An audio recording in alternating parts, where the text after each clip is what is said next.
automatically within 8 weeks of today.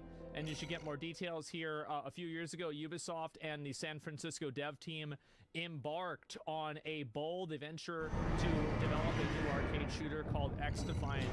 It was from the start an incredible challenge. Not only were we trying to shake up the genre by removing skill-based matchmaking, but by bringing a more old-school arcade shooter experience. By the way, do you know who the people that don't like skill-based matchmaking are? There's two groups of people. Number one are the streamers who want to farm nubs for stream content, and number two are people who overestimate their skills. My favorite little tourist. Skill-based matchmaking, the reason why it exists is because it increases player participation, and people like skill-based matchmaking. Also, we've always had skill-based matchmaking.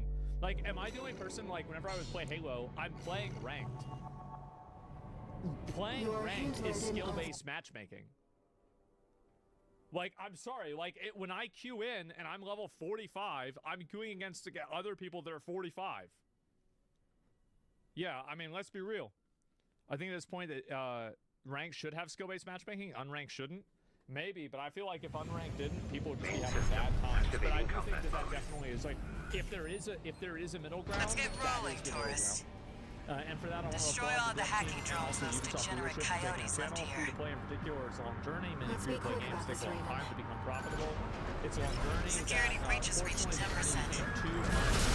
Firewall's going down fast. Must be about 5 drones to pull that off. This game's been a personal passion for years, and not all to victory.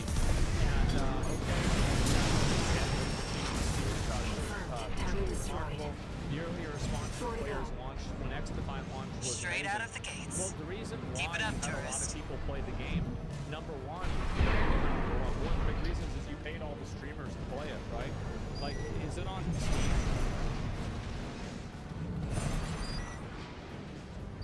Wait, it's not even on Steam? Why didn't these retards release the game on Steam? Were they stupid? I don't want to use their shitty launcher. Why the fuck would I want to download their launcher? That's stupid. Coyotes are using R18.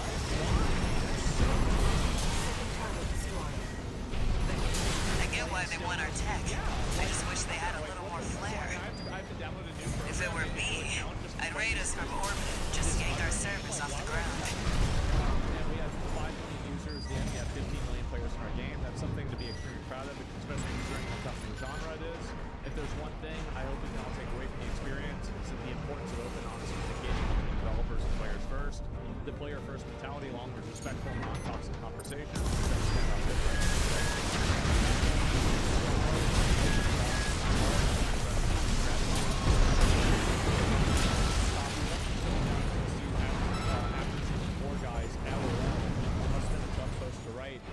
Wait, what?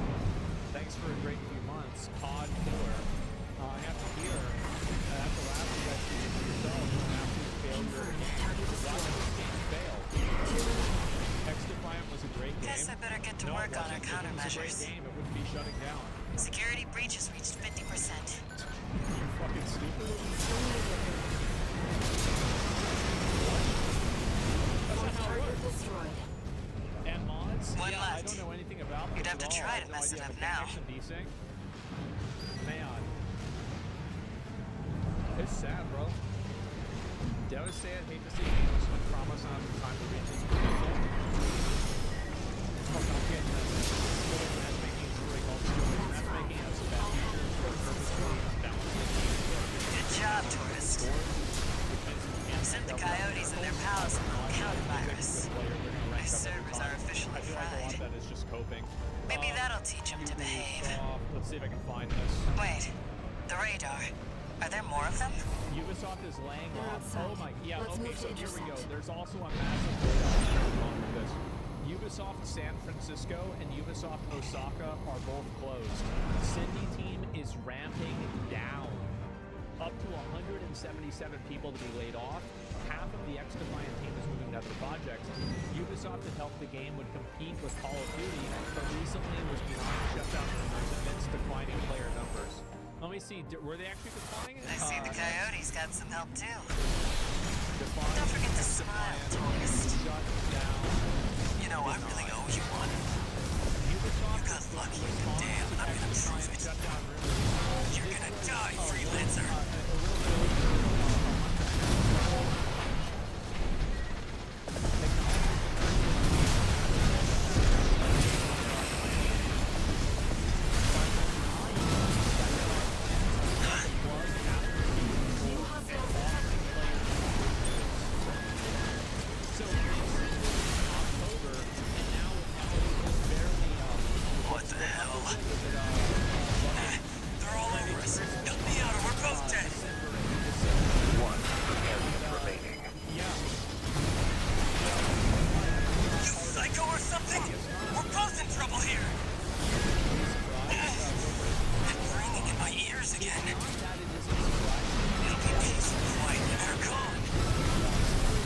say again, guys, remember whenever I said that Ubisoft stock price and the way I've seen that kind of stuff before. matter?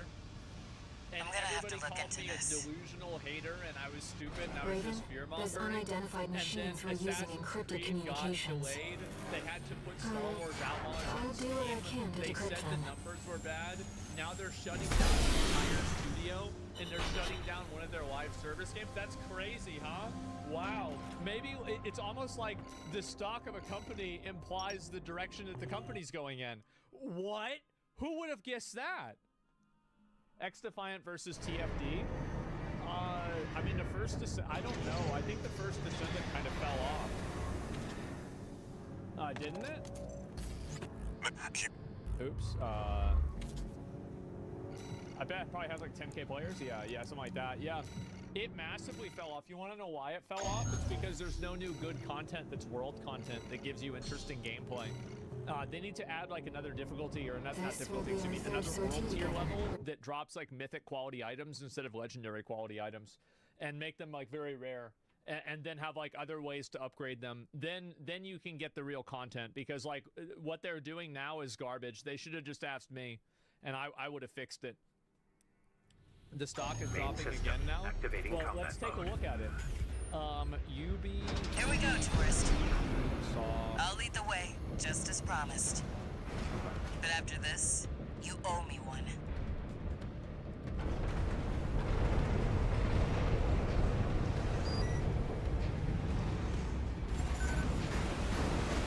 This elevator goes straight to the top of the grid. The outer shell. The reason why I'm Sadly, right here that's beyond my is territory. That I mean, Tencent was once you're gonna up buy there, Ubisoft the and PCA slap it satellites with a see fucking deal. everything. A few of Down the stupider 52%. dozers took it as a challenge. Well, like, went out if to you prove bought themselves. Ubisoft stock 6 You months can ago, guess what happened. and you spent $100,000, you now have less than $50,000. We've arrived at the top, sending you new marker data. Do the math. As Carla said, at Max this will fucking be altitude, we're within firing range of the Wait, PCA it's actually satellites. lower than it was in 2000. Intruder detected in forbidden sector.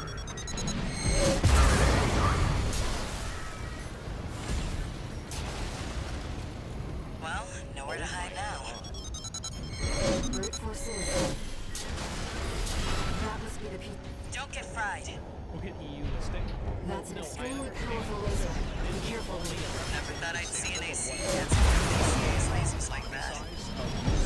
Nice moves, tourist. Because the actual company is That on the must be the French stock PCA exchange, security the system. European stock exchange mirrors the European stock exchange graph. So yeah, that's why it says 1/5 here. Everyone at Ubisoft should look for another job because they're temporarily employed. Well, if Tencent We're not buys far from the cargo and takes launcher. over and, you know, slaps it Intruder detected near closed facility. Might as well clean up while you're here, tourist. I think that Never did care for the upstairs neighbors. let's go ahead and let's do a little list here. AP at 50%. Why That's what I like is to see. fuck Let's get the cargo Ubisoft launcher ready. circling There. the drone? Access the container. Okay, number one. And we'll go ahead, we'll just put this on here so you guys can see it. Okay, this is cool.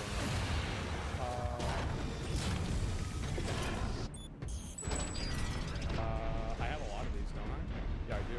Now, if you could just step inside. Number one. Wait. Reason number one. Enemy detected. That machine. Great. You found a sea weapon. That tourist is a sea spider. One of the Institute's relics left to haunt Rubicon. Now what's it doing here? The coral smoke from the generator. This is no ordinary machine. Be careful, Raven. It's taking damage. Keep it up, Raven. That machine was created by a bunch of bad scientists, tourist. Just to play one individual. Fires by this taken Institute. The dirty looks lied. And most people, What the? we all know that the It's taking off.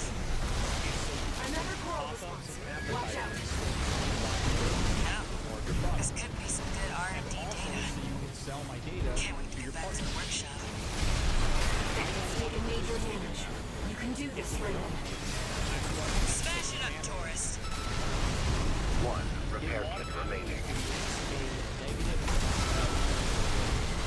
Systems down. The generator's going to explode. No 30% cut for Steam. I don't care what the cut is. It's irrelevant. I don't care about their business model. I care about my experience. I don't give a fuck about their business model. They were using It's coal totally for meaningless. fuel. Failure to meet expectations. That was quite the show, So, tourist. probably the two How about we biggest get back on examples of track? this that I could use. Hop in the container. I can't spell I'll for operate shit, the by the launcher way. from here. And anyway, drama after drama. No, that's it. So basically, Star Wars Outlaws, you can't play as an outlaw. And Assassin's Creed Japan, you're not playing Brace as a yourself. Japanese male samurai. I'm going to tell you guys a little secret here. Is that in the Sengoku period, where the fucking Yasuke and Naoe are part of, with Oba Nobunaga, I think it's how I say it. By the Yeah. way, tourist. Yeah, Oda Nobunaga. 99.9% of all people that were involved with that were men who were Japanese. On one. That's it. Also, Looks like you've made it to the central with, I guess Star Wars Outlaws. We can talk about that. Yeah, and that's it. And so if you have some character there that's like no black, I mean, it might be one or two. I mean, I think that there's a good chance that there could have been a couple of black people there for sure, right? I mean, because people had boats back then, maybe it happened. But to center the story around that, it's a bit weird. And especially this is the other issue, and it ties into this, social messaging tied into games. This is a huge problem. Why is it that the only people you were able to steal from in Star Wars Outlaws were the police? Well, I'll tell you why. It's because you have a bunch of weird liberals making the game, and this is their value system that they're putting into a game about being an outlaw. It's weird. It's out of touch. Yeah, it's ACAB shit. Like, get the fuck out of here. Don't forget the second login once you buy the game. Yes, anti-police liberals. Yeah, it's so fucking annoying. Defund the police mentality. I would love... I wish that the people who defund... I wish the people who want to say defund the police... Could we have a way that they could just, like, opt out of paying a certain amount of taxes, and then the police just don't respond to their phone calls anymore? Got a job for you, If you actually 621. want to defund the police, do it. Do it on a personal level. You don't have to pay these taxes anymore, and you don't have to deal with the police anymore either. We'll see what happens. 621. Yeah, they would. By the way, they would never do that. Not for a second. The microchip, yeah, it'd be amazing. It sure would. I have a feeling that we actually already have a word for what happens with that situation. It's called natural selection. And anyway, Commence so mission. social messaging. Extract the data from the This birth is survey drones overdone, and get out. exhausting, and nobody wants to hear about any social issue or any sort of like politics that are playing Assassin's Creed.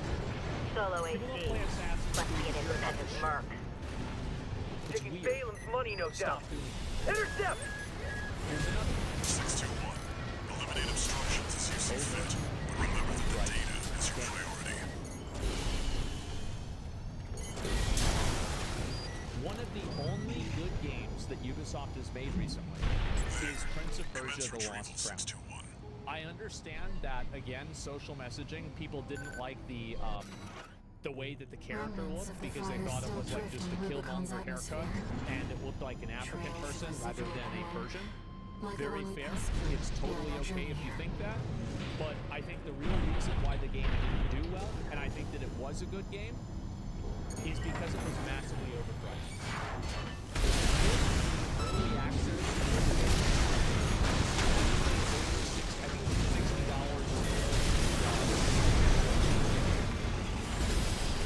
That is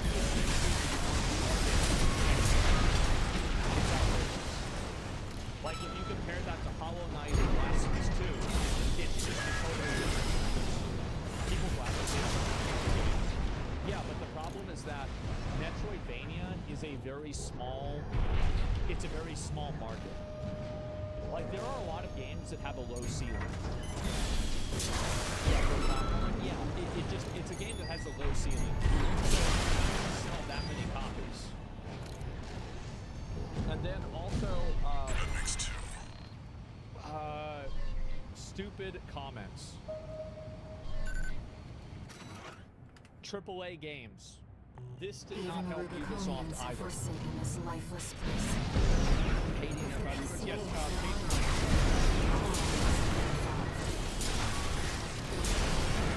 I think this happened a lot with Assassin's Creed.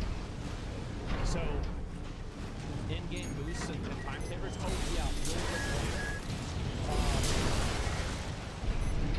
Microtransactions in one player. So just like Assassin's Creed Valhalla, you can spend money to get extra things in that game. Is that correct?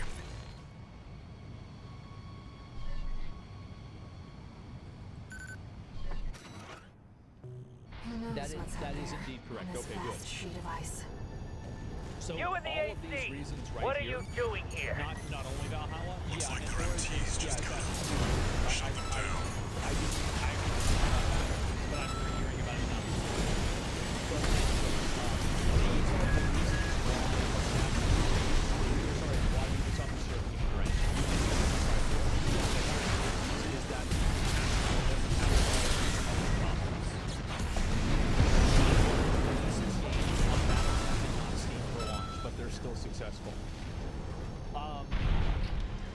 What game doesn't meet expectations, but it was still successful? The market expectation was that turn-based combat was totally out of style. Totally out of style. Baldur's Gate 3? Nope, surprise. Wrong. It still is. And so there's definitely that. And social messaging tied into games. Metaphor has social messaging, but it's good social messaging. Mouthwashing has This should great be the social last messaging. Let me think. Metal Gear Solid, insane social messaging. Very interesting. Here comes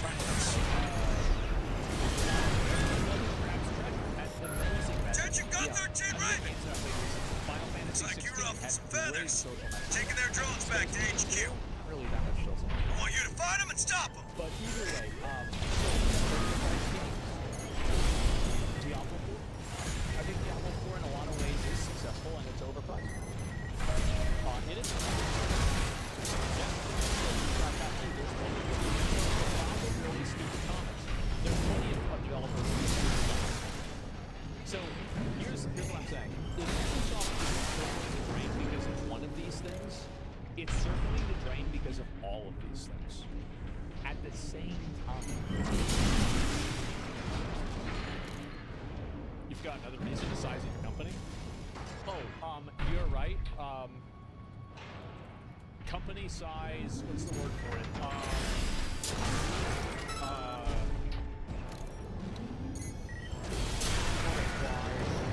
Necessitates anti-player decisions.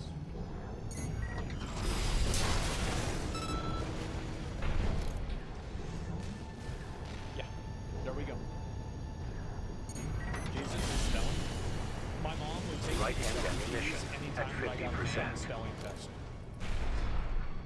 We never went to Chuck E. Cheese. So anyway, yeah. That's about it. That's the reason. To be fair, we did. It just wasn't because of that. But, yeah.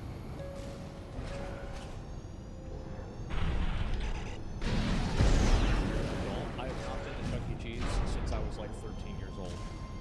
I feel like one of the best, like, one of the reasons to have kids is to have an excuse to go to Chuck E. Cheese again. I'll be honest. Yeah. Like, that would be probably top, maybe top 3, not top 5. Yeah, let's be real. So anyway, have great pizza? Yeah, my mom used to love pizza there. Anyway, so these are the reasons why Ubisoft is circling the drain,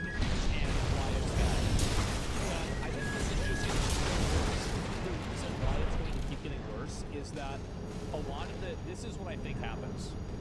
I think that companies start bringing in a bunch of employees that do not actually contribute to the quality of the product the end user consumes, and these employees instead feed the machine of the company. And in the process of doing that, what ends up happening is that you end up with a bunch of people that are not product. That must be They're the not independent building merc. the quality of the product. Shut They're it not down before making Balaam user gets hold of our experience data. better. They're just running the company, Eliminate and they're them, running 621. other people that are running the company, right? It's kind of a snowball effect where this happens.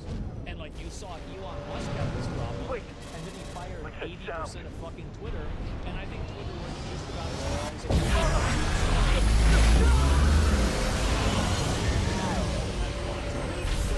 and Facebook didn't do Good it. shit. It's identifying as PCA. Just as fine as it did then. Steve Jobs. That's not true. That's not subject guard. What if moderation They sent in an enforcement has never squad. occurred to you that maybe Fight back! put inside of your company or inside of your system?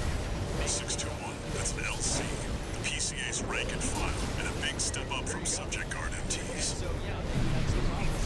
That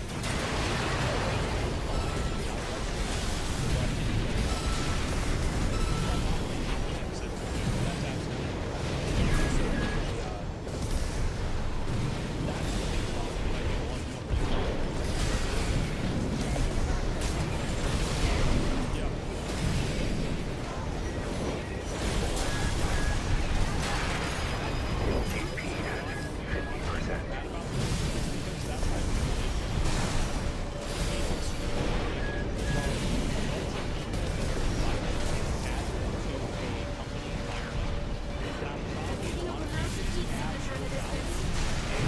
Raven, face action. LC destroyed. Warships making a second there's approach. a lot of resentment about those people.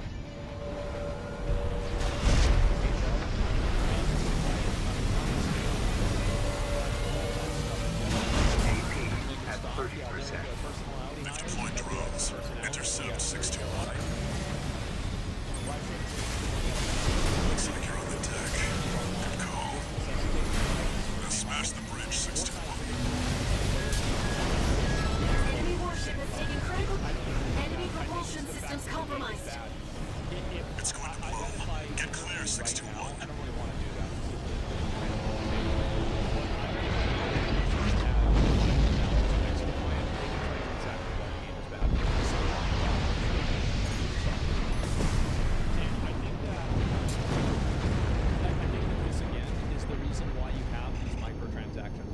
I think that a lot of the designers and the developers at Ubisoft don't want the microtransactions in the game.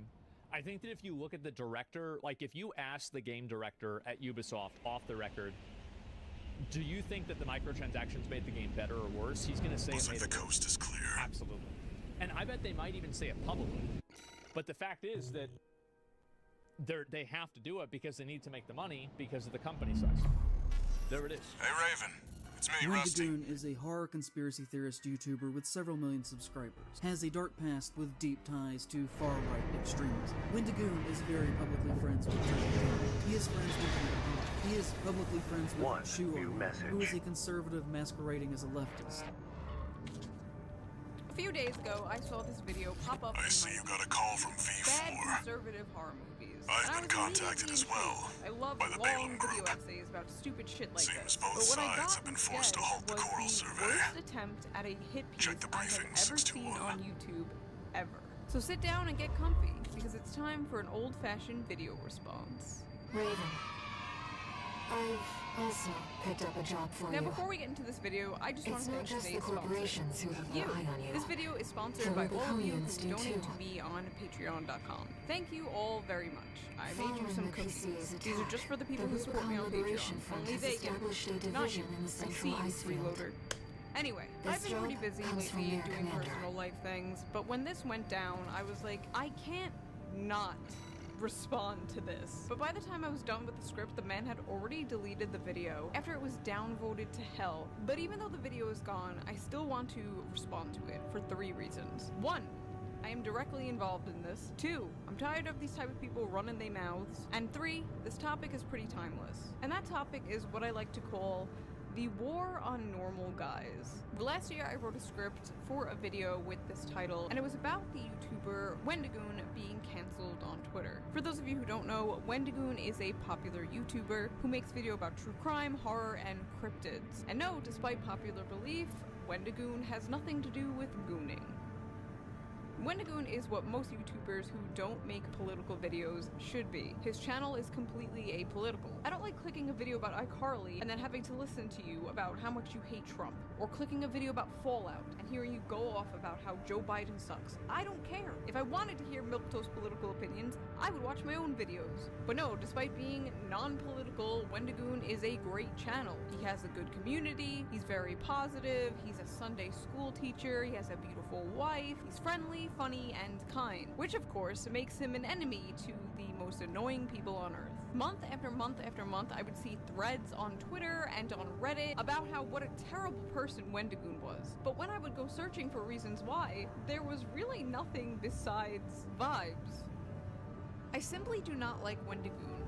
He has bad vibes coming off him like stinky lines. The vibes on this guy have never been right. I live in the Bible Belt. He has the vibes of the kids who would have been comfortable saying racist and homophobic slurs and bullied me in grade school. He always gave me weird vibes. Deeply uncomfortable vibes from this guy. I initially unfollowed him because I started getting weird vibes from him. There are evil energies surrounding this man. Wait, what'd he do? He used to be a youth pastor. Some people got weird vibes, and that's fair. It's rare to see a youth pastor with good vibes. What did Wendigoon do? Honestly, a lot of it is just the vibes. I needed more. I needed to hear some real reasons why people disliked this guy. I needed real arguments. I needed a living soy jack meme with a pedo mustache and bisexual lighting to string up and beat like a piñata. Enter In Praise of Shadows, aka Zane. A leftist video essayist straight out of the aging millennial hipster factory. Seriously, why do they all look like this? What genre of man is this? The mustache, the hair, the clothing, post-ironic neo-redneck? You know how some people talk about how women's taste in men gets all weird and f***ed up when they're on birth control? These are the men. I'm gonna call them birth control hot. I'm in no position to talk about style. I still do my makeup like it's 2009. Zane is a horror movie video essayist who for some reason decided to randomly go after Wendigoon and several other popular YouTubers and myself. His video starts off with him complaining that he got a lot of hate for his take about the movie Hills Have Eyes. The hill people can be representative of anything that you want them to be, really. They can be Native Americans, and the hills themselves can be allegorical of them being forced back onto reservations. You saw a bunch of cannibal mutants and thought of Native Americans? Anyway, he goes on to talk about how people were misrepresenting him and leaving rude comments. The cruel and untrue things that you say about another person do in fact have direct impacts on them and the way that people culturally see them. Are these your own genuine original thoughts and criticisms that you have based on my actual words and things that I have done, or that maybe you haven't thought critically about what you were reading online? About other people. And about how after this video, apparently a lot of his subscribers stopped watching him, and now he's poor and can't afford rent. There was a month last year where I only made $500 in ad revenue. I can't live off that. Which, if you're ever at this point, you need to get a job, or at least a side job. That's capitalism meritocracy. Either make better content or get a job. Hey, maybe if we get communism, you can be the community YouTuber. No, I'm just kidding. Your ass is going to the mines! Then finally, an hour into the video, he gets to the topic. Conservative horror movies. But then suddenly, seemingly out of nowhere, it was like he accidentally uploaded a schizophrenic meltdown.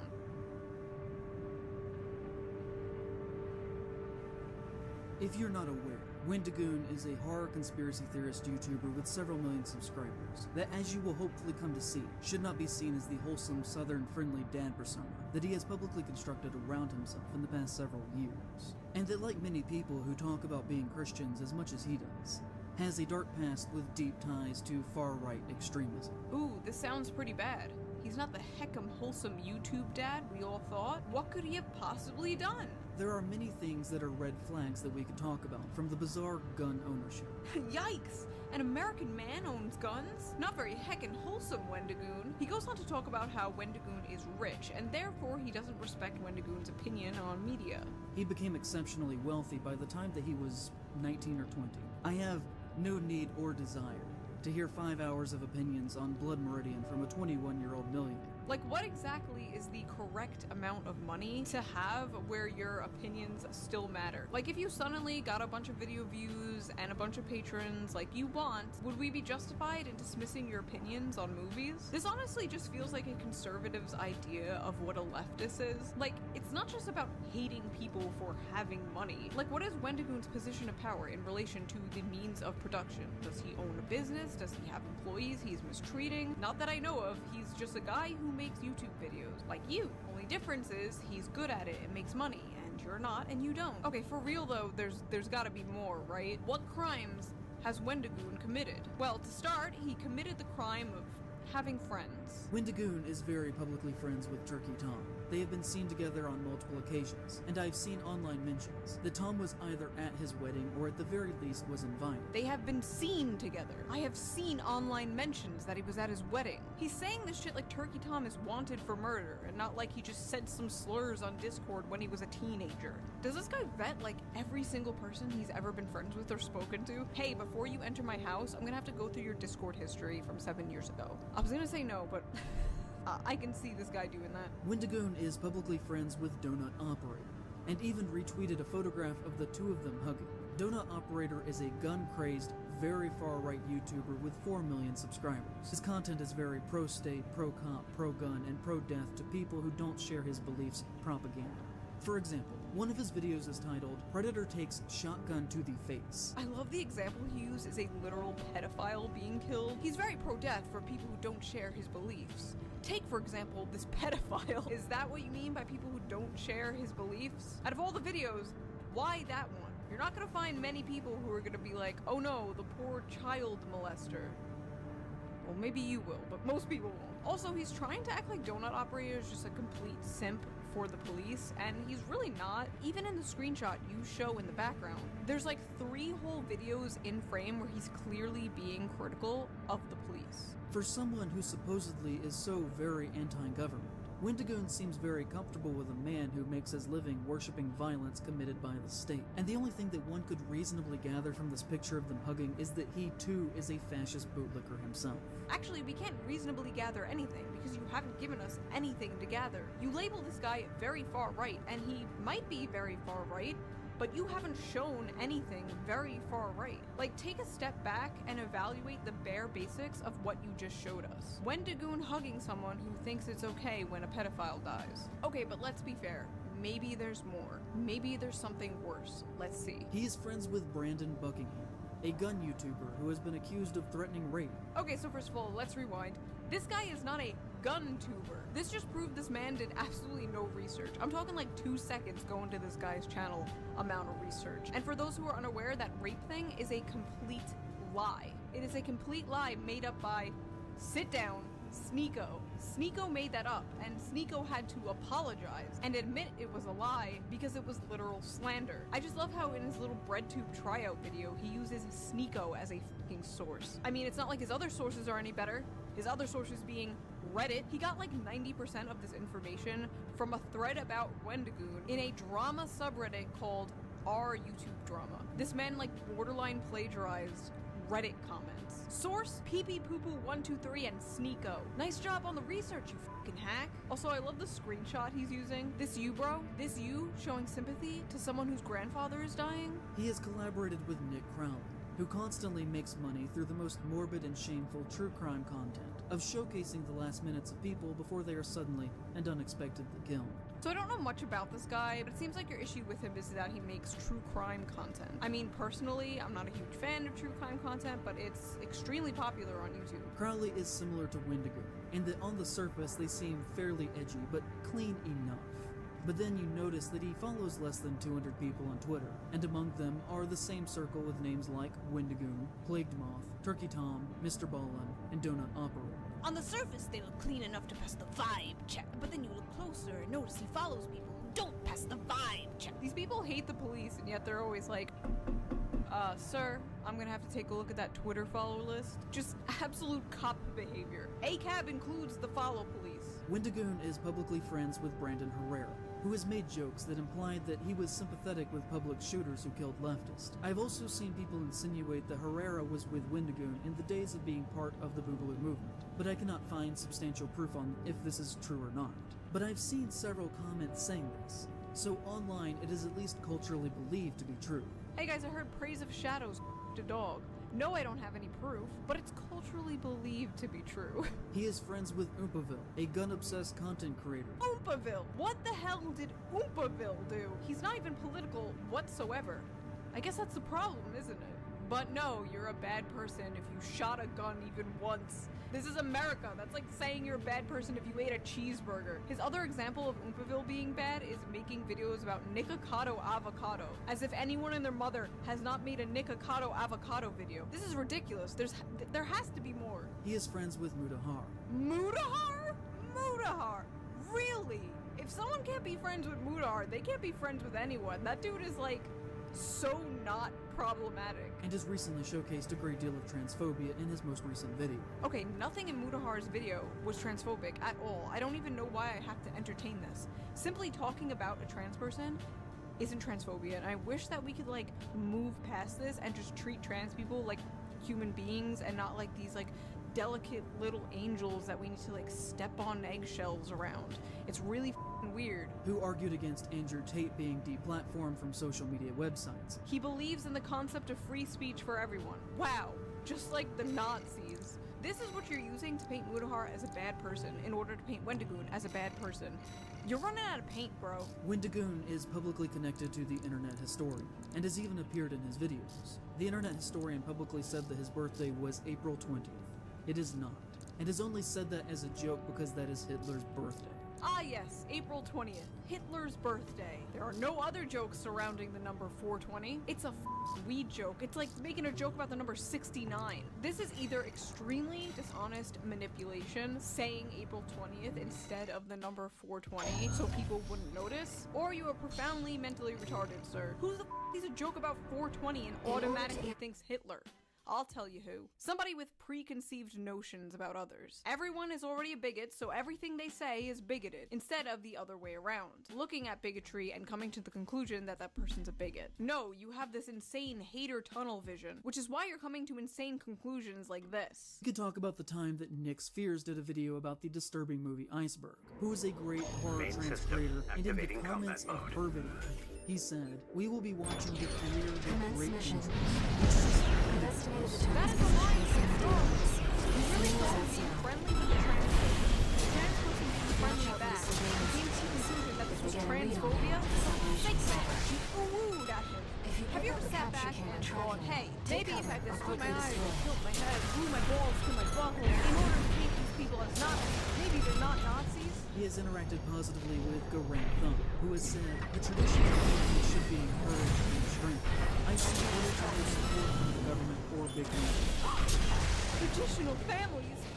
Not traditional families! It's not, you know, one type of person, that type of person only. Because what the are we supposed to be mad at that? For someone who is supposedly anti-government, he sure does seem to have a lot of wealthy white friends who actively work to uphold the values of the American Empire. For someone who hates government supposed to sure have a lot of wealthy white friends who hold up the American Empire. What the f are you saying? Like lefty mad groups just chucking a bunch of buzzwords at the wall and seeing what sticks.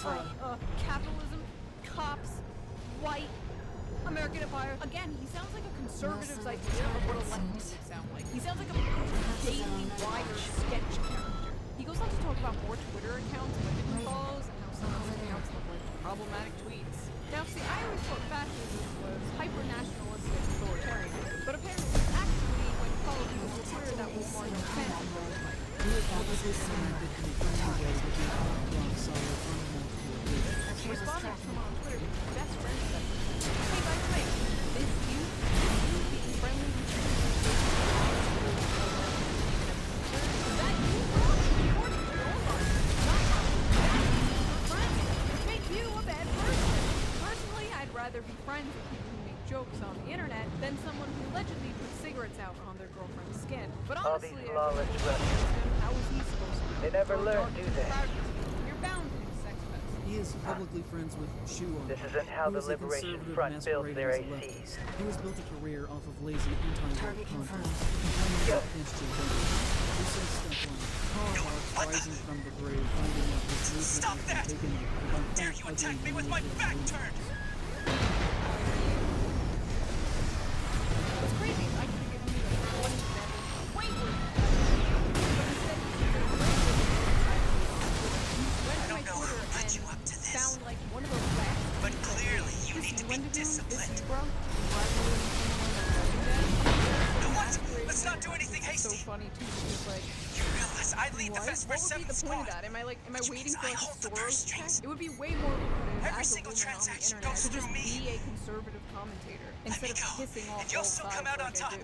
Also, the term Understand? publicly friends with is so funny. He keeps saying it, and like personally, it's hilarious to me because I have to be privately friends quick with on the several uptake, public aren't you? figures because they Splendid. are prisoners to their own audience sure because their Snail own will see you're audiences properly are honored full of for people this. like this guy. So I have a You're lot not of like respect those for people savages. like Wendigoon Keep up who the will good just work. talk to anyone they want to and aren't scared of any private ones. Also, I think it's important to say Wendigoon and I talk on Twitter sometimes, but we're not like best friends. I've never even met him in real life. But because he has the Swinburne has left audacity the to combat zone. tweet at me, now all my Raven, opinions are I'll his. respect your And as decision. for the lazy I should tell accusation, you that.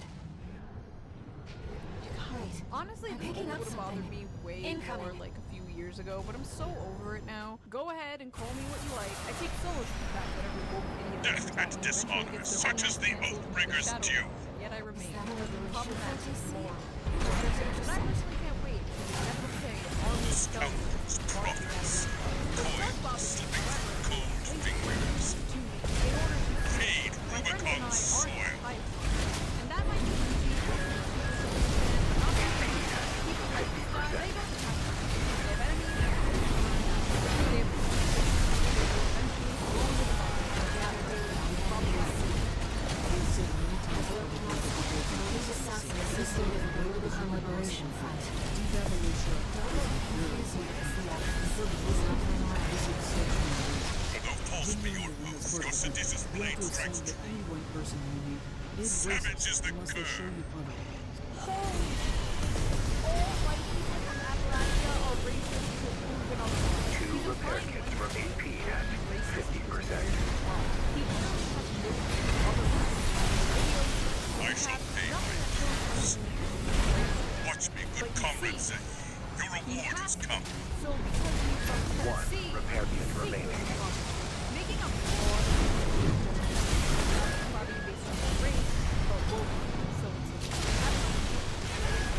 Light and ammunition at 50%.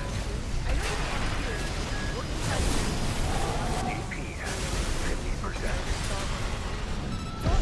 Aid me, Oathbreaker, treachery and you have more in common with those guys than you do with the rich Take you, that suck the farts out of currently. So why don't you drop some Confirmed. smug Enemy little AC attitude and destroyed. show some class solidarity, comrade? Then, of course, there is his username. To the Algonquin people, That was the certainly an Wendigo is a adventure. negative spiritual symbol. He has attempted to deflect from criticism over the use of the name by saying that his grandfather was Native American. But I personally have to look at it from the hypothetical perspective, where, say I had a black or mixed grandfather in this situation, and black people were telling me that I was doing something that was racist or offensive to them. I would then listen to what they were saying instead of claiming that I had the right to do it, because I had some melanin. Especially if I were more or less raised within a primarily white cultural area, like the Appalachian Mountains are. And also on top of that, just, frequently associated myself with white supremacists. Whoa, whoa, whoa, whoa.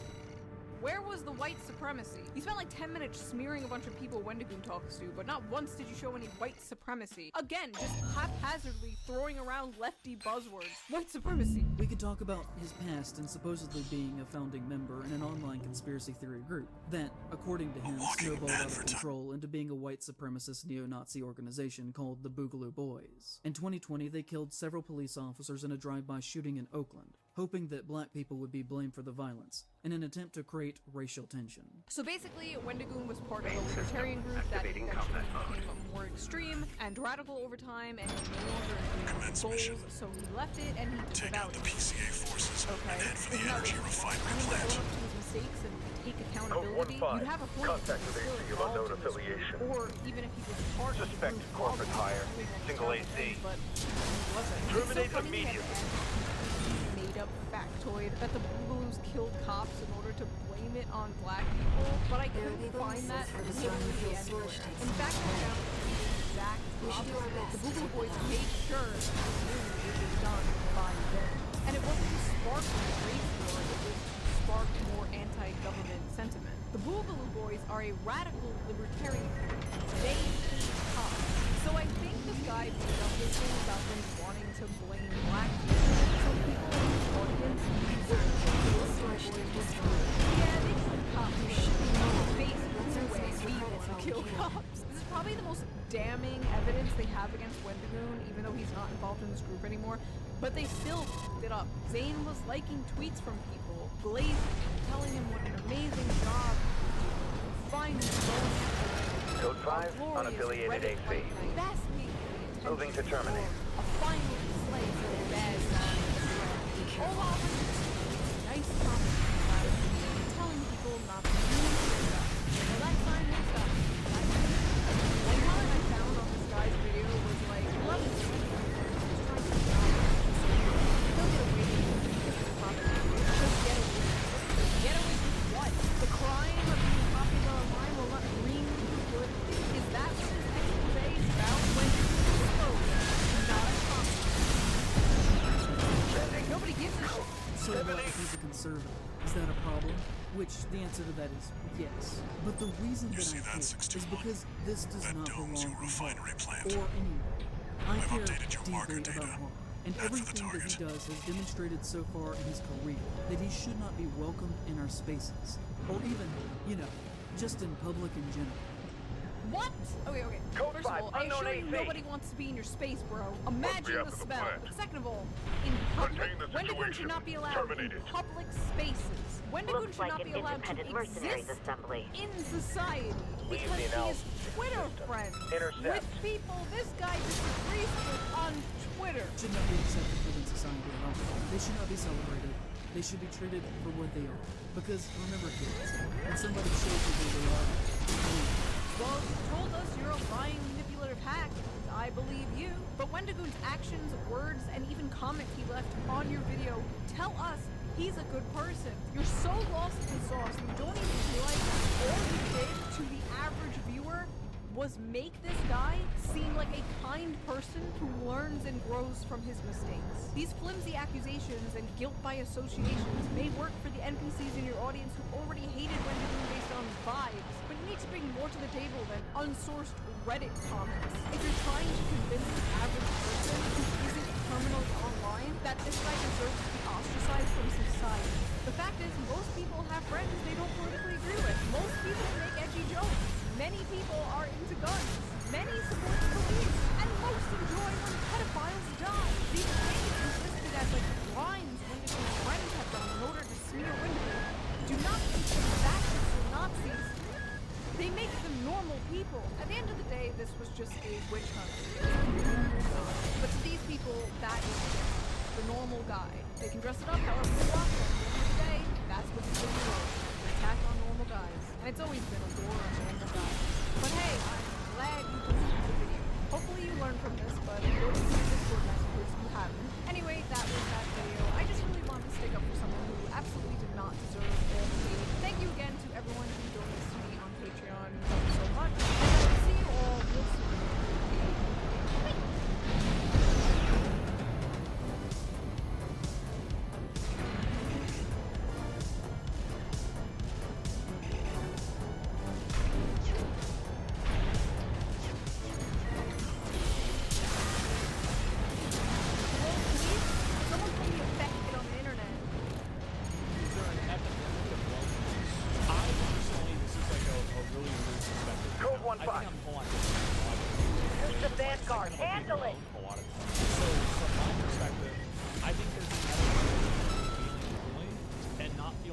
people being by themselves. I don't think that's Collect the any only corporate thing, data you and can there's find. a lot more The to it system- than that. But I do think that's a factor. Code 1-5. Because there's a That lot of people, AC like back in the day, terminated. used to work by themselves most days. Think about like a farm or something like that being lonely. Yeah, but like then that becomes very complex to talk about. Anyway, what's it super good to He held his phone close, eyes searching for privacy. The man scarcely noticed the subway riders around him, or the 90-year-old artist sketching his hunch and frame for the coffee train. In the 7 decades since Alice Gates, first user outlines of news was in New York City train. The chattering riders and newspapers had all but gone. In their places were people who rode alone. That's really cool. I don't know why. I just think that's so funny. That like this same guy used to draw pictures of people looking at the newspaper, and it's now people looking at their phone. Light in their eyes, reflecting the glow of their smartphone. That is a quote from the Dallas Morning News. This short imagery is something we see and all understand, but never really think deeply about. Why does it seem like less people are talking to each other in public? Why do we collectively prefer in-grown smartphones? I think also another reason why people don't like talking in public is that the amount of people that get recorded in public without their consent has a chilling effect on people wanting to interact with each other. Because like you never know if somebody's trying to talk to you for like a YouTube video or Code something 5, like that. target confirmed. Or if you say the wrong thing, you could get like recorded and then put on the internet. Or, like, I think there's a lot of people that are kind of a little bit on edge because of that. I don't think that's the main reason. I just think that's a reason that exists. That's all. You live in your childhood neighborhood. Chances are, you probably felt like it was one big family. Everybody knew each other, celebrated together, and would offer help when needed. But in recent years, this seems no longer the case. People seem to keep to themselves, and as a side effect, people are more lonely together. Left-hand ammunition at 50%. I think that in my neighborhood, the reason why it was the case is because like everybody's kids were friends. So like I know my neighbors, but like I'm not actually really friends with them. But like if I had kids and they had kids, and they were spending, the kids were hanging out, then I would know them like that. The number of users in close friends has increased 5 times since 1990 and 10 times for women. The total percentage feels lonely. I wonder why women is a lot less.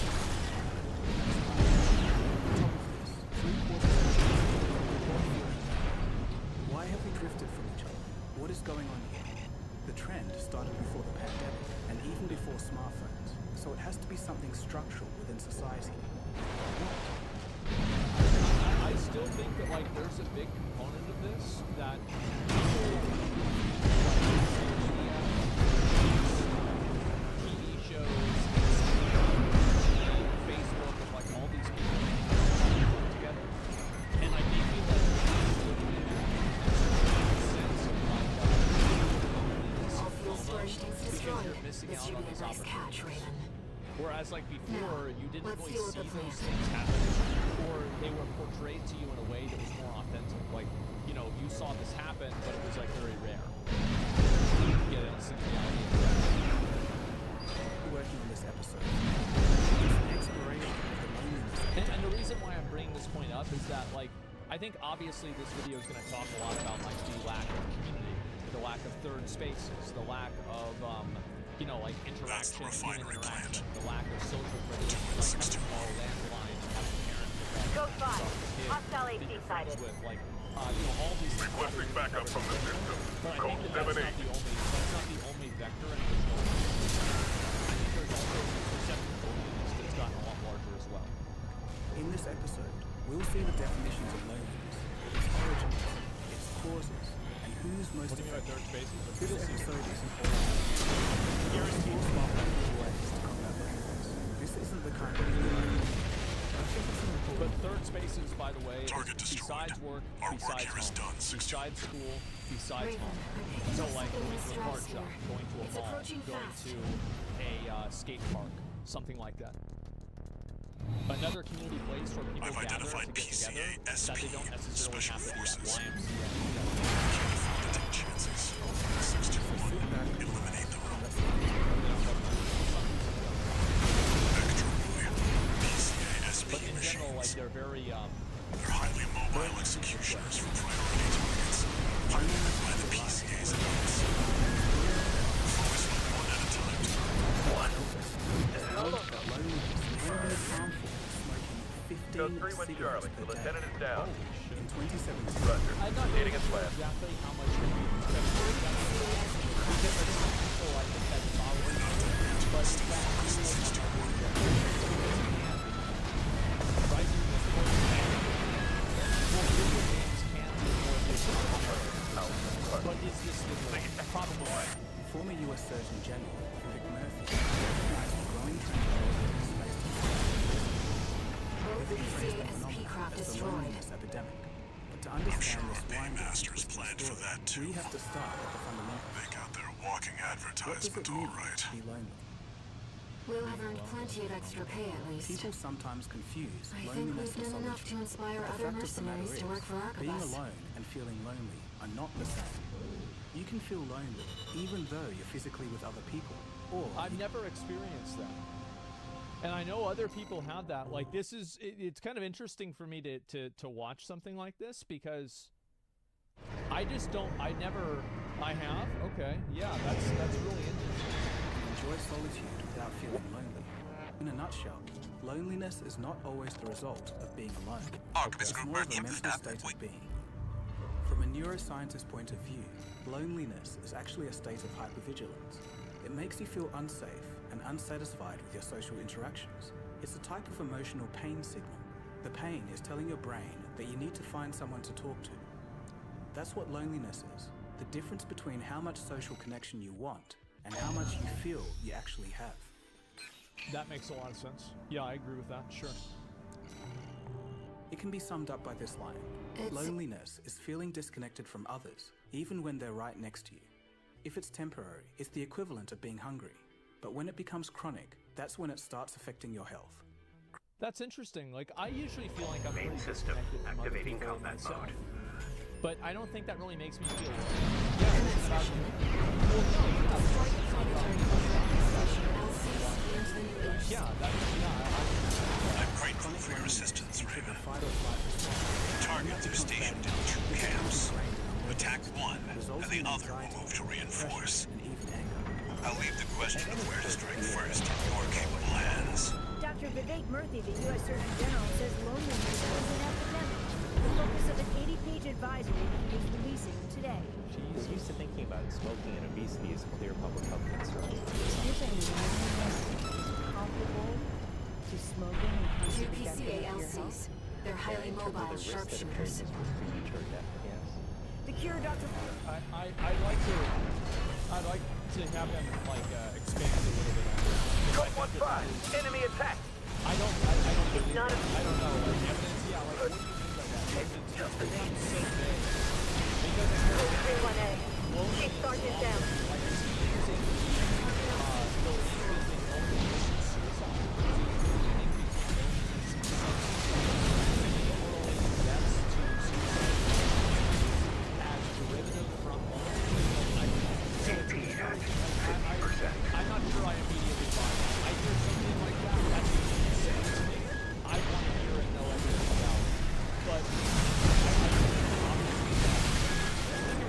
AP at 30%. Enemy signature approaching. almost all of them It's were the like, HC. you know, or sorry, actually I can't Code 2-3. Ascending feet. but like they didn't What? They got the Murphy says LPs. is not only personal change, I but knew this was a societal bad time for change me. as well. This beauty's more than a match for some patchwork AC. Decades in the making. It's been decades in the making, but it's The also HC something that line is constantly reserved for being addressed elites when we and put our packs mind to cutting-edge the technology. We'll get to more of the Don't let it become a corporate asset. How did you get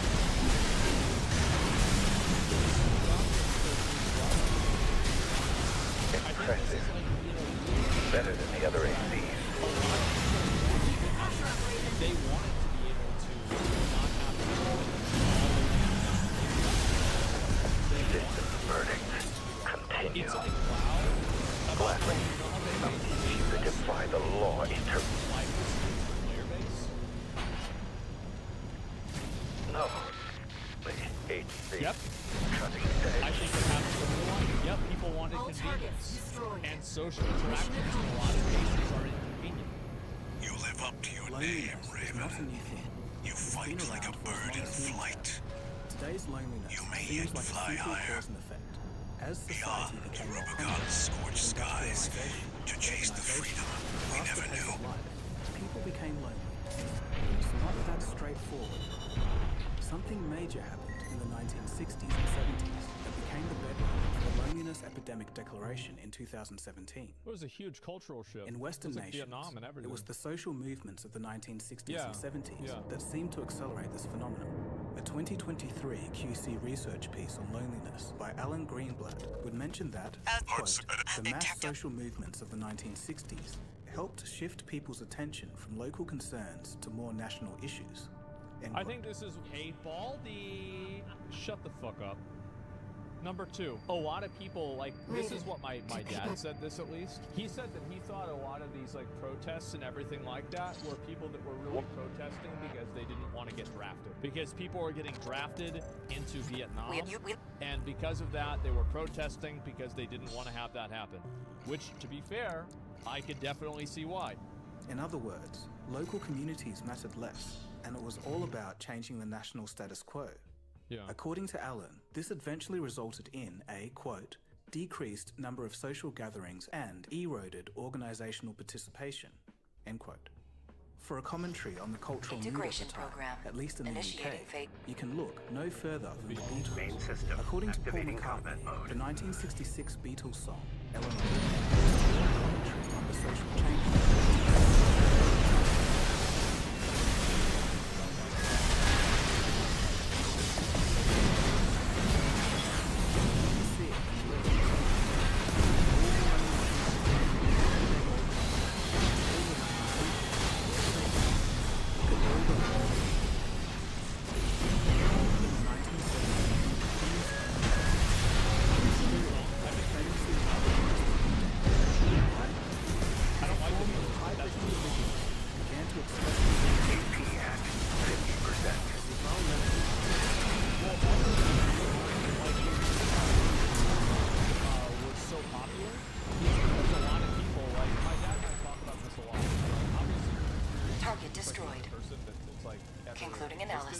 Well done. But a lot of the reasons why people trended much more towards individualism was because the collective nature of society and culture was oppressive. It was like tremendously oppressive. And because it was so oppressive, that's why this happened. It's not like it just happened out of the blue. Public. The 1970s saw high inflation, high crime, an explosion of single mothers, and the eroding of family structures. Why collectively care about changing the world, or even the local community, when everyone has their own problems to deal with? Exactly. The 70s saw tensions between different sects of society grow. Divorce rates would more than double between 1960 and 1980. And also, like, I do think that this is going to be kind of a controversial take, Main system but I do think that activating combat at mode. this point, religion was like, right? And like, compared to now,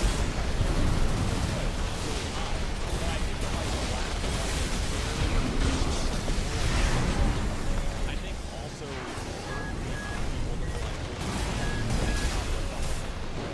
because while you don't need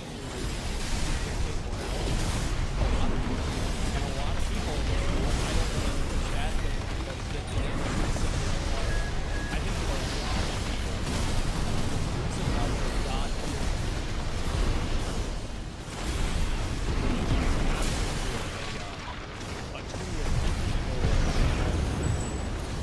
Society was rapidly changing. religion is coming back. Great upheaval. Including analysis. noticed Well done.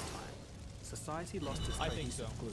People would break out from the crushing conformity and turned inwards towards the satisfaction of individual wants and needs. People moved away from tradition and took their own paths in life. Of course, this resulted in more freedom of expression and less repression. But Levin states that the price we paid for this new freedom has been high. We have let loose a scourge of loneliness and isolation that we are still afraid to acknowledge as the distinct social dysfunction of our age of individualism. End quote. In other words, loneliness has thrived and evolved from our increasing individualism. Filmmaker That's probably true. He's right about that. David Hoffman speaks to Rushworth Kidder, a man born in 1944. His historically massive generation, called the baby boomers, would come to maturity in the 1960s and 70s. Main system. He Activating describes his combat lived mode. observations of witnessing the dissolving of society. When we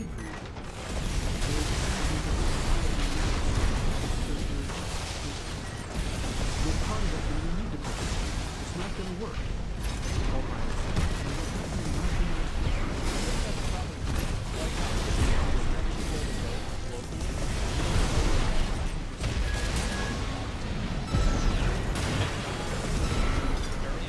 But like you're also at the same time, you're also well informed about, let's say,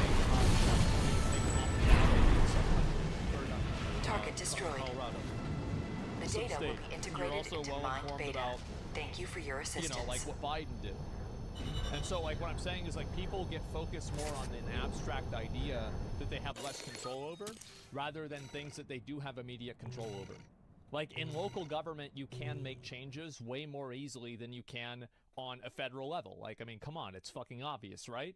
Because there's less people you've got to go through. So I think that this is, and also like, is this a learned type of ignorance that's been projected by media or by the government itself in order to make themselves less accountable? I don't know. And again, is people coming up to that realization and then just sort of something turning off, and off they drift off into sort of separate orbits, flying around as kind of unattached asteroids out there. There needs to be, it seems to me, if society is going to hold together, that sense of social cohesion in which each of us, as part of the community, says, I've got a responsibility to this. It's not a formal responsibility. It's not law.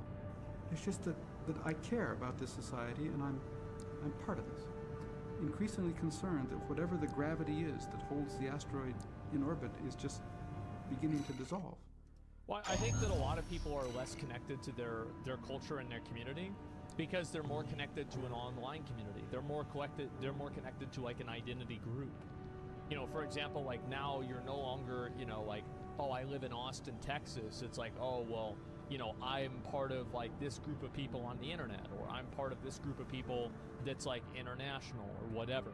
And so I think that that's really the difference, is that people just find an identity somewhere else instead.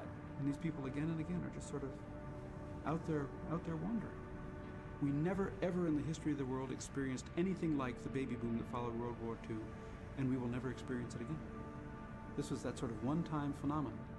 And what we see in the 60s may be as simply explained as saying that's the maturing of that tremendous crush of population, which finally didn't have the elbow room and finally needed to break out and say, I'm me. This is all to say. Well, I just think that a lot of that probably was a massive result of, because like you think about the 50s, right? The idealistic 50s, and think about how bad that would be if you weren't part of that mold. Do you see what I'm saying? So like a lot of people, obviously good times, well, not for a lot of people though. The generations following the boomers grew up with strong individualism already embedded in society. Individualism came to prominence. And there's a social oppression to it that like we don't really have as much of nowadays. And I think that level of social oppression is one of the big reasons why this happens. In the 1960s and 70s, and why never people really wanted to be left. individuals. There were, of course, periods where this did improve, but since the 2000s, social interaction has taken a nosedive. Oh yeah.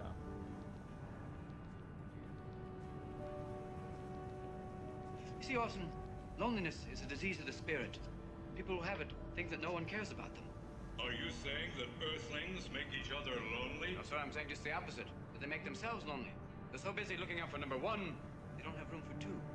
It's too bad everybody down there can't get together and find a cure. Well, here's the paradox, sir. I think that's true, and I think also like the focus that people have on like social media, because like if you think about a lot of social media, it's like fundamentally narcissistic.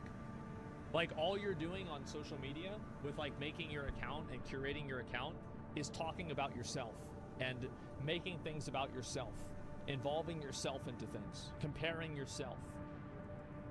Because if they did get together, they wouldn't need one. Isn't that Zen-like? Generation X and the Millennials settled into a hyper-individualistic world, and by 2007, Gina Gustafsson from Uppsala University would state that society is undergoing, quote, the slow but steady weakening of shared collective identities, norms, and culture, and the concomitant rise of the ideal of the independent individual, end quote. Broadly speaking, I'm not sure I agree with that. I think that people have just replaced their local identities with other identities. I feel like that's the case constantly. And like you'll see it all the time, like in chat, for example, where I'll say something that is like for example, like the other day I was talking about like, you know, can kids consent to getting like a tattoo or something like that? And I said, yeah, kids obviously can't do that. And then somebody turned it into like, can kids consent to like getting their gender changed? Because like their identity is so wrapped up in this idea that they're unable to see anything from any perspective. And like if they just hear these words, it's like a Pavlov like fucking dog salivating response, where it's like you're just instantly, oh, I know what to say now. I know what to say. I heard the thing, I heard the word, I say the thing. Marco Polo. And so I think people are absolutely attached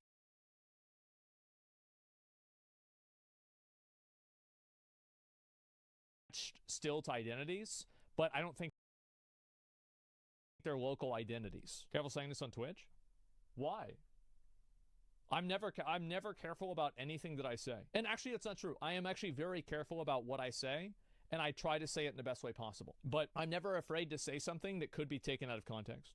My generation, Millennials, and Generation X were the most individualistic generations of all.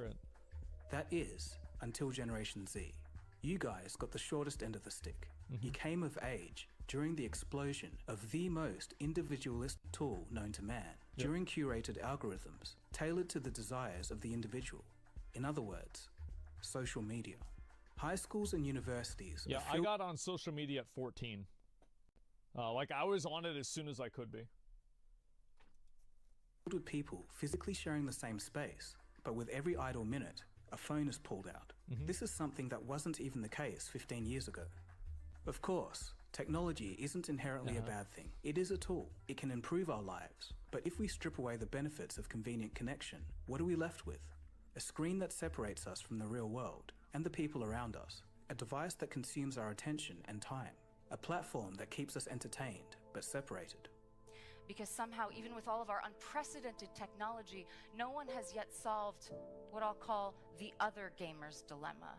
That when you shut your computer screen, power down your phone, take off the VR headset, there you are, alone.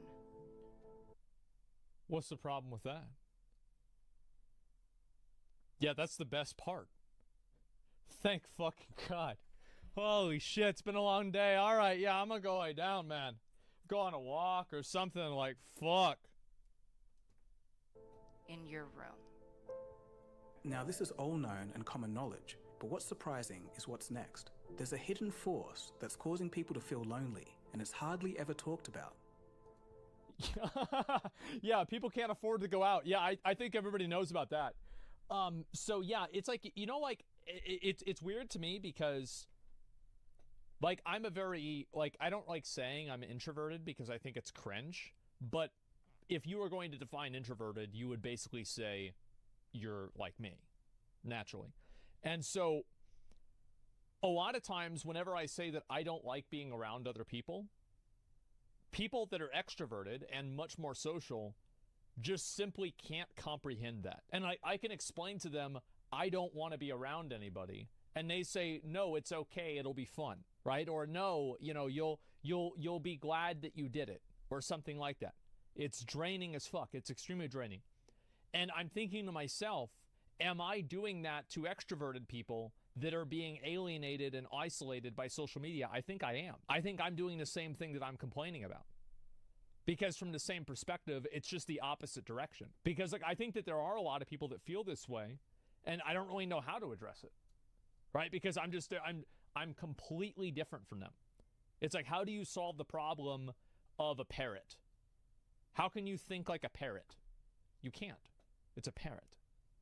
And obviously people that are extroverted aren't as different as people in parrots, but at the same time, it's a completely different foundation of thinking.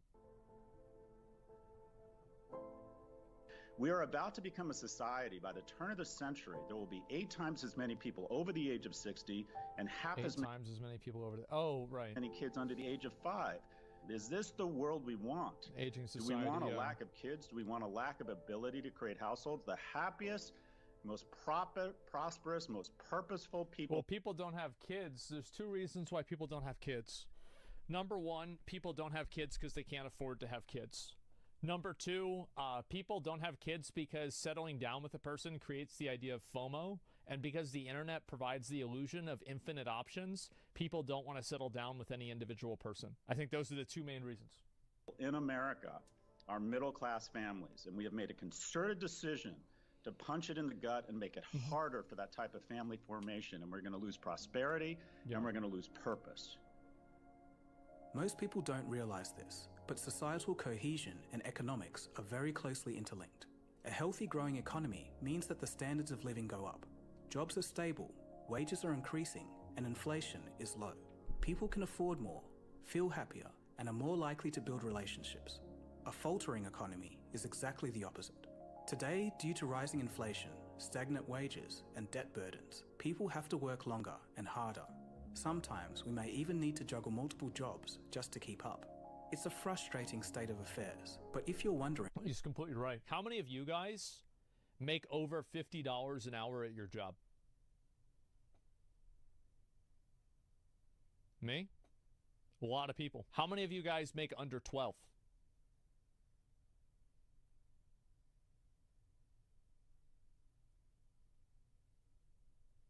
That's a lot of people too. My understanding is that the disparity between the wealthiest and the, like, there is like a poll it. I don't think really the poll matters, right? All I'm saying is that I think that there is a growing disparity between people that are like really rich and people that are really poor. Like back in the day, like growing up, how many of you guys got the same education about like the Gilded Age, about how inequality was like at an all-time high and there were super poor people and super rich people? You guys all got that education, right? The huge disparity. Yeah, Great Gatsby, all that. I bet they don't teach that anymore now, because now it's infinitely worse than it was then.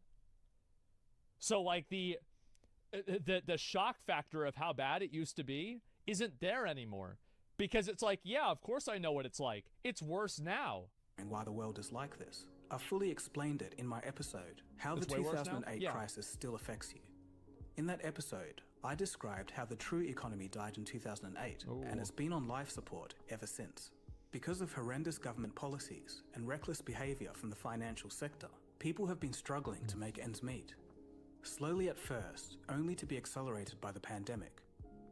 Today, it's a constant fight. Yeah, I'm like, I don't have enough, like, I don't have enough information to, like, really comment on that. I really just don't understand that well enough.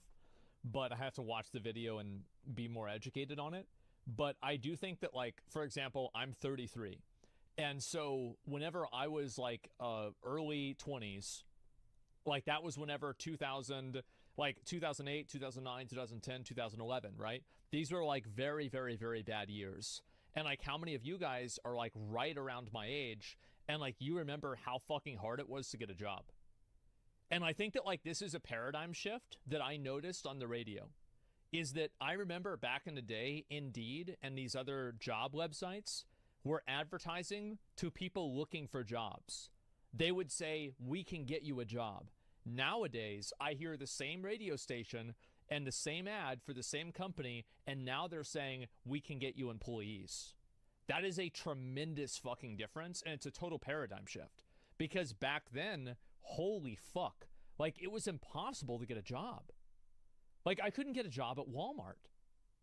It was so bad, and you were competing against people that were like 43. And it's like, this person has 20 years of experience. I can't possibly beat this person. Like, why would they ever hire me over them?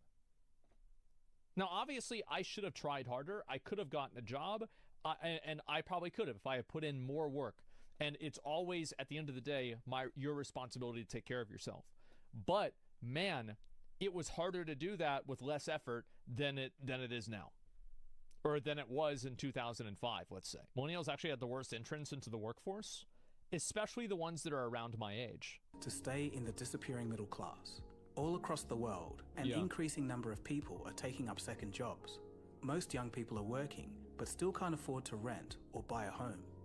People are taking up second jobs, and also people are making like secondary money. Like I read like some sort of fucking statistic that I'm trying to remember like what exactly it was, but it was like some like multiple like number figure of like girls that were between like the ages of like 18 and 25 or something like that had OnlyFans. Like, I'm trying to remember like what the percentage was or anything like that. I don't remember what it was, but it was like a shockingly high percentage of them that had it. And it's like, think about the amount of guys that are doing 3% in the USA. Was that it? 3%? That's fucking insane. Think about that. 3%? That's huge. As self-employed women. Yeah, that's fucking massive. So does your ex, bro? Yeah, and probably the next girl I'll date might do it too. I've got no problem with it. I'm not saying that it's a bad thing. You're totally missing my point. Like, it's not about whether I agree with it or not. It's about whether I'm saying that this is, like, people, the reason why a lot of these girls do OnlyFans is because it makes more money than they could make from a job. Straight up. Is it, though? It's not the point. I don't want to argue about this, like, whether it's right or not. This is a moral argument. It's boring to me. My point is that this is happening. And also, like, just because of girls, right? I used an extreme example. How many guys do you know that tried to start streaming or making YouTube videos to, like, make extra money? A lot of people. Zero? Well, for me, I know a good number of people that have tried to do that. And also a shitload. Also, what is the most wanted job for kids nowadays? Well, it's being a content creator or being something like that. It's because people also, I think nowadays, value autonomy more than they used to. Yeah, YouTuber, streamer, influencer. Yeah, in China, it's astronaut or doctor. I'm sure that'll work out great. But anyway, yeah, it's a huge factor. Too expensive to go out. In all of that, where is the time? Yeah, I used to never be able to go out. Like, my idea of going out would be me and Zach driving to Jack in the Box and buying a drink for $1 because they were on sale during the summer. And then we would drive back to the house and play World of Warcraft for 8 hours. That was my idea of a good time. The local Taco Bell, yep. Good times? It was great. Money or energy for socializing. This impacts how lonely we feel. Yeah, I think also people, you're definitely right. Like, a lot of people don't have the, like, they get more socially drained from jobs now. Because I feel like more and more jobs, and I don't know if this is because of, like, you know, what I do, but, like, a lot of people, even that aren't actual streamers or YouTube content creators, they're, like, always on call in one form or another. Like, they're always keeping up with their job. They're always, you know, keeping up with trends related to their job. And so, like, the amount of time that you're at work might be 40 hours a week, but the amount of time that your mind is at work is, like, maybe 60 or 70. So, like, that mental exhaustion makes people not want to socialize as much because they're fucking tired. It's not just some pie-in-the-sky idea. To give you a data-driven picture of how influential economics can be to feelings of loneliness, a study with Somebody says that's every job. I disagree with you. I don't think that it is. I think that more tech jobs and jobs that have to do with, it's really simple, right? Like, jobs where you're working internationally and jobs where you're working, like, in on a countrywide level, like in the U.S., for example, because there's like a 3 or 4 hour differential between, like, you know, the latest time and the earliest time in the U.S. and like Pacific time versus like whatever fucking Eastern time is. You're just working more because you're interacting with people around the clock. 100,000 UK participants found something It definitely shocking. is on a spectrum. If you measure the amount of loneliness felt in the aftermath of the death of a spouse and divided that by 4, that's the same amount of loneliness as going from earning over £100,000 down to under 18,000.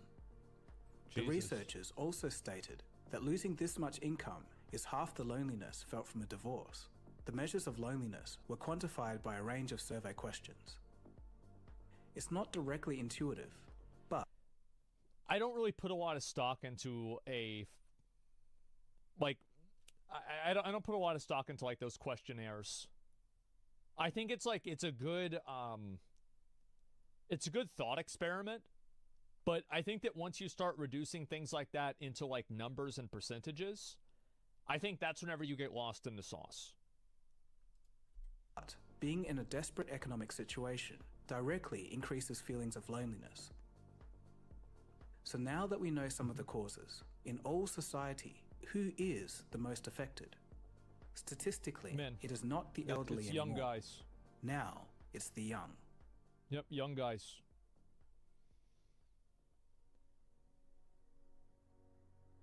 If you do a search for I have no friends on YouTube, the results are filled with experiences of young people feeling lonely. They struggle to make real connections.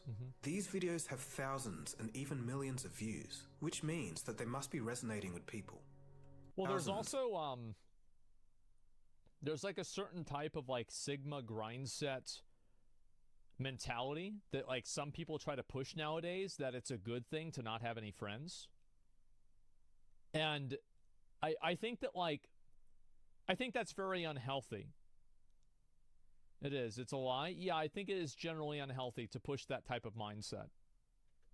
And even millions of views, which means that they must be resonating with people. And when I got to my late 20s, and a lot of you can probably attest to this in the comments, let me know, but when I got to my late 20s, those friends disappeared. And it's not because they were like, I hate you, Cody. It's nothing like that. Yeah. Everybody my age seems the same. That just seems how it is nowadays. And it's hard to say. Like, you know, I'm the kind of guy, it's like if I haven't seen somebody in 5 years, I see him again, it's like I saw him yesterday. It's totally fine with me. It's whatever. But I think also, like, you know, I can only really see something like this from my perspective. And I can see definitely why he would feel that way. No one can really talk for everyone, though. Exactly. That's what I'm saying, right? It's like I'm just expressing how I would think about that and how I feel about that. But I'm not saying that I'm right, he's wrong. I don't think it's an element of that at all. sitting alone in my apartment at my desk staring at my computer. Yeah. Like, because I don't have any friends. I don't know how to make friends and I'm scared. I just want to run into somebody. I hate meeting people online. It's so awkward. And you put all this into a conversation, but when you meet someone, you don't have that kind. Like, I feel like I need to meet people.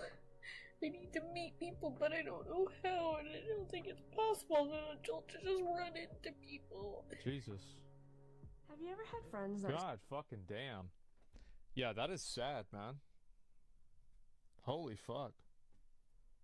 Like, yeah, like, what the fuck? That's, like, for me, I never, honestly, like, it, guys might not believe this, I never have had a problem making friends.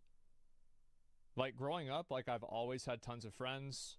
Like, you know, I even go somewhere now, and, like, people, like, it has nothing to do with my stream. Like, I'll just talk to somebody about, you know, some bullshit, right? And, yeah, I don't really have that problem. I don't know, that's yeah, popular. Yeah, it's just, no, it's just, I don't think it's that at all. I just never really had a problem making friends or getting along with people. I think the reason why is that growing up, I grew up in a very, like, multicultural, like, neighborhood and, like, place. And because of that, I got really used to finding ways to get along with people and finding ways to relate to people. Whereas I think that for other people, they found, like, it's like I try to figure out what fits together rather than what sets me apart whenever I'm interacting with another person. Secretly hate you. I had a lot of them in my life, which is why I am 30 years old and I have no friends. Oh boy. There's also a subreddit called r/lonely. It's ranked in the top 1%. Being an ugly girl is terrible. Of course it is. Yeah. I mean, obviously. I'll be right back when I use the bathroom. Do you have any social anxiety at all? Yeah, I usually don't. I don't know if it's really social anxiety. I mean, like, Like, I would get, like, I've gotten stressed out giving a speech before, like in like school for college, for example. I had to give speech in front of like an auditorium, and I was like, ah, fuck, you know, I'm a little bit stressed out about this. But like, yeah, I mean, a little bit of social anxiety. Yeah, I get socially anxious, but it's also like, I don't know if it's really social anxiety as much as it's just social dread. Like, I don't want to do this, and now I'm having to do the thing that I don't want to do. Is that anxiety? I don't think so. It's a little bit different, right? Yeah, it's a mood. Yeah, getting forced to do it. Exactly. Yeah, it's the same thing. I don't think it is. I'm not sure if it is or not, though. There's also a subreddit called r/lonely. It's ranked in the top 1% in terms of community size. There's thousands of active users discussing their isolation, lack of friends, and life partners. In previous years, younger people weren't considered a lonely demographic. But in 2015, the BBC's Loneliness Project surveyed over 50,000 people and found that the rates of loneliness in young people were similar to that of elderly people.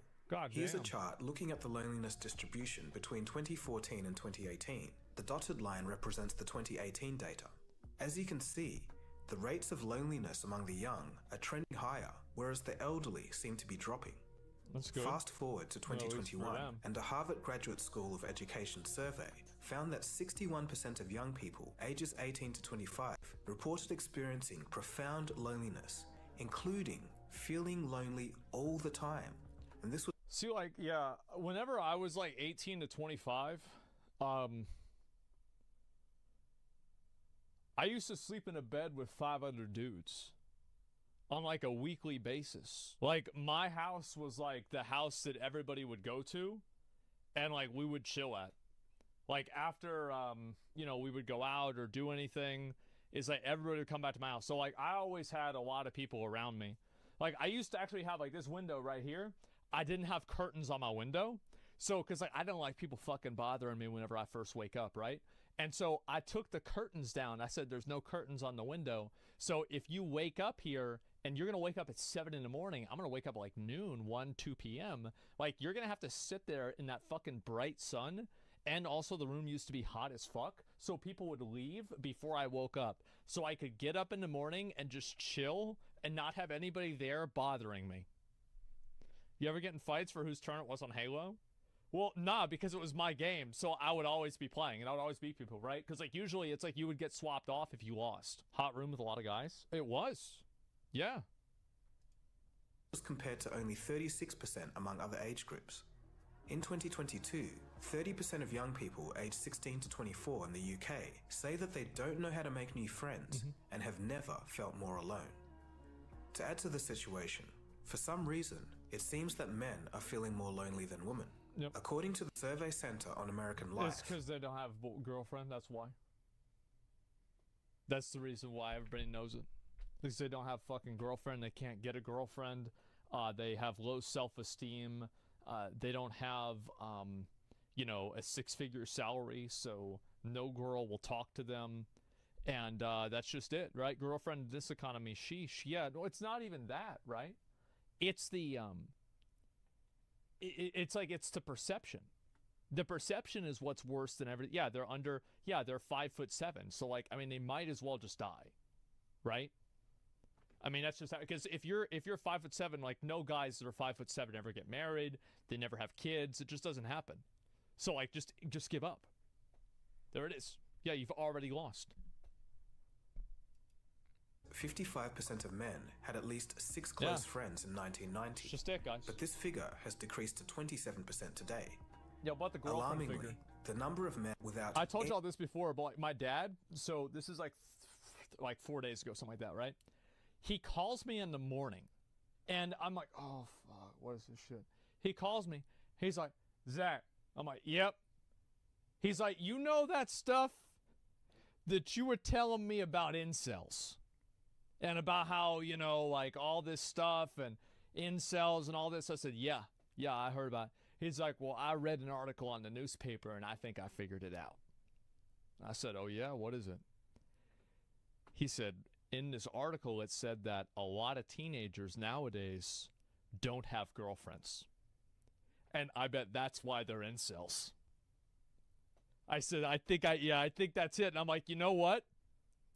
You are exactly fucking right. Yep. There it fucking is. Figured it out? Yep. He's like, yeah, I think that's where it's coming from. Any close friends has increased 5 times since 1990, while women are getting much lonelier too. This highlights a significant loss in meaningful connections among the male population. And also, I think like another factor is that, you know, also like about my dad, like my dad growing up had tons of friends too. Like, you know, the only reason why he's not hanging out with more of his friends now is because they're dead. Other than that, he'd be hanging out with them, doing shit with them all the time. Like growing up, he was always doing stuff with them, and like, you know, having like that model of like how to interact with another person, I think that helps too. Meanwhile, those with literally 0 close friends, which stood at 3% in 1990, has zoomed to 15%. Holy shit. An expert quoted by The Hill said this disconnect can have catastrophic consequences for young men. Failing young men, I think I watched this, does not end well. This is an existential crisis. Well, failing young men. I'd argue it's much more than 15% since 2021. Yeah, maybe. But percent of what number is what I'm saying? Well, I mean, like, you really think the amount of young men has really changed that much? I don't think so. And also, if you take a slice of an apple pie, it's still an apple pie, isn't it? Loneliness has spread across the globe. Australian researchers conducted a systematic review and meta-analysis of 57 studies from across 113 countries or territories. Pie analogy The study again? discovered that despite the differences in prevalence between regions and ages, loneliness was found to be present across all regions.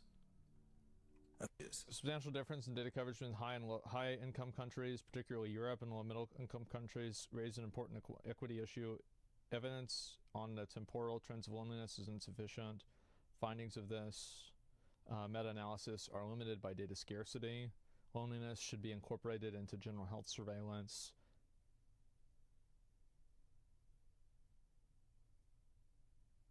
Yeah, I mean, I'm sure, like, yeah, I'm curious, like, what's it like in just a random, like, second world country, right? No answer? Yeah. Loneliness was found to be present across all regions.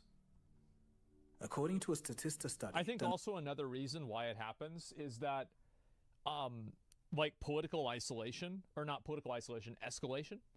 Like, nowadays, people think, like, if you're a, you know, like, really, like, hardcore conservative, there are a lot of conservatives that think that, you know, like liberals and Democrats are all groomers or groomer enablers, that they want to like teach kids about sex at 5 years old.